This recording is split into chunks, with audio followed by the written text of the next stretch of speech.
নিহত আব্দুর রহিম মুসনিন নয়াপাড়া গ্রামের হাবিবুর রহমানের ছেলে। 14 জানুয়ারি ফজরের নামাজের সময় স্থানীয় মুসল্লিরা বিকাশ মোড়ে তার মরদেহ পড়ে থাকতে দেখেন। পারিবারিক সূত্রে জানা গেছে 13 জানুয়ারি রাত 9টার দিকে মুঠোফোনে কল দিয়ে বন্ধুরা আব্দুর রহিমকে বাড়ি থেকে ডেকে নিয়ে যায়। নিহতের স্ত্রী সারা খাতুন ও তার ছেলে আব্দুর রহমান জানান, মুঠোফোনে বন্ধুর কল পেয়ে রাতে ঘর থেকে বেরিয়ে যাওয়ার পর তিনি আর ঘরে ফেরেননি।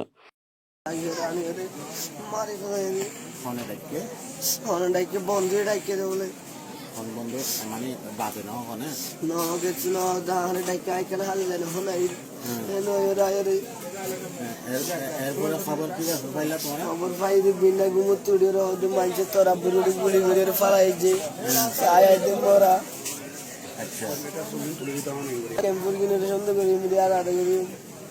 ক্যাম্পের রোহিঙ্গা বন্ধুরা তার পিতাকে হত্যা করেছে। তবে নিহত